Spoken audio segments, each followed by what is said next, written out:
Well, hello there, beautiful patrons, and welcome to another brand new Patreon exclusive episode of Weekend Wankshop. Here's your good buddy, Uncle Ben. On Weekend Wankshop 233, I showed you guys a cool variation on the descending 4's pattern that my lazy ass came up with in order to combat the dreaded, inside picking menace, as well as get a little bit more tonal and melodic variety in there rather than the typical, played out predictable descending 4's kind of thing.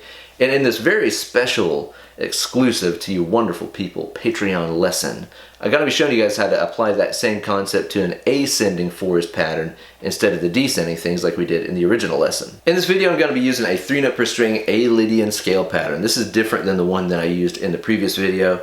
Some people in the comments I'm already predicting are going to say that that was a G-sharp Phrygian pattern because the lowest note is G-sharp. But harmony dictates what scale you're playing, not the position you're using. I was really hearing this whole thing over an an A-Lydian chord, as Rick Beato would say, kind of an A major with that sharp 4 in there, which I love the sound of that. So the fact that the scale pattern terminated on G-sharp doesn't mean it was a G-sharp type scale. You know what I mean? I can play a C scale and play this B note in here and go back to C, and it's not suddenly a B Locrian scale. If it's played over a C chord, it's a C scale, baby. So anyway, rant mode off. Here's how to play the scale pattern. On the low E, it's 5-7-9. A string is 6-7-9. Same on the D, 6-7-9. On the G, you're gonna play 6-8-9. On the B string, you hear it play 7-9-10. And lastly, on the high E string, play 7-9-11. So that's 5-7-9, 6-7-9, 6-7-9, 6-8-9, 7-9-10, 7-9-11.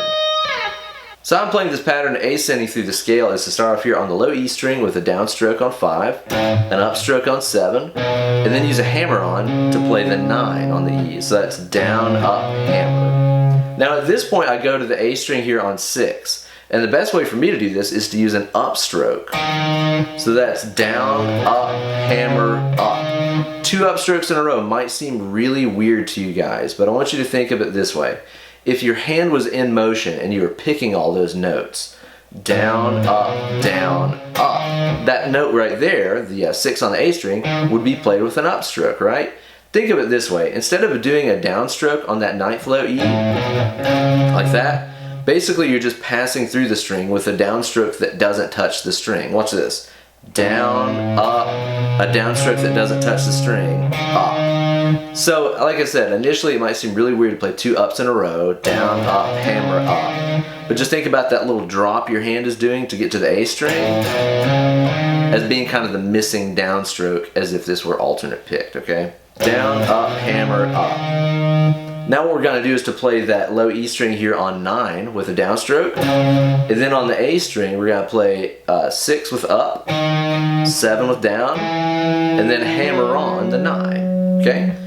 Down, up, hammer, up, down, hammer. Again, I'll play that again. Down, up, hammer, down, hammer. And I recommend practicing that a few times. Just get a feel for it.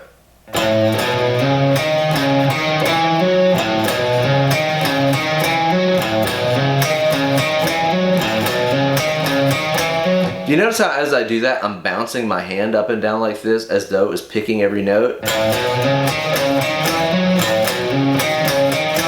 A lot of times whenever I'm really trying to get the picking on something down initially, I'll play it that way. I'll play it big and dumb and kind of messy to make sure I logically understand why the ups are falling where they are. It's to imitate the feel as though my hand was in rhythm moving up and down alternate picking the whole time. So after you get that unit down,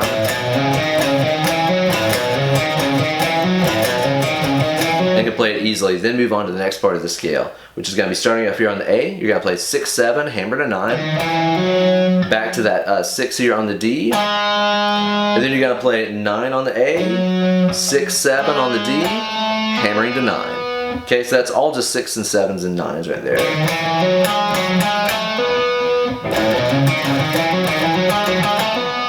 Next on the D string here, you're going to play 6 and 7, hammer to 9, 6 on the G, 9 on the D, and then on the G play 6, 8, hammer to 9. So that phrase was. Now you're on the G and B strings here. So pick the G string notes here, 6, 8, hammer to 9. Go to the B on 7. Notice my first finger played that. You position players might do that move, but it's better to use your first finger. Go ahead and do the position shift. 6, 8, hammer to 9, then the 7 on the B string right here. And then what you're going to do is to play that 9 on the G. Then on the B string here, you're going to play 7, 9, hammer to 10. And then lastly here on the B string, you're going to play 7, 9, hammer to 10, 7 on the high E, 10 on the B.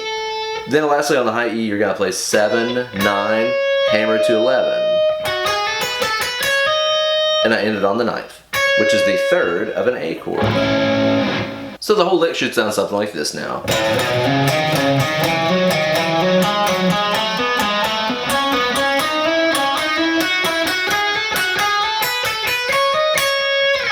And like I said in the other video, be sure to mess around with applying that to other 3-note per string scale patterns that you know. Mess around with the phrasing, you know, skip strings, maybe go back a set of strings and stuff like that. Change scale positions. Whatever you can to mix it up and make it sound less predictable. Thank you guys so much for watching, and a big old Uncle Ben high five through the internet to you guys for supporting me on Patreon. You guys are absolutely amazing and are helping make my life so much better, so much easier. So seriously, I cannot thank you guys enough. I really appreciate it. And because you guys are so awesome, that means I'll be doing more Patreon exclusive content here soon, so be sure to stay tuned for that stuff coming at you here soon. Now if you ask me, it's about time to go relax and have a cold beer. So I'm gonna get on out of here. Thanks so much you guys. Less clicking, more picking.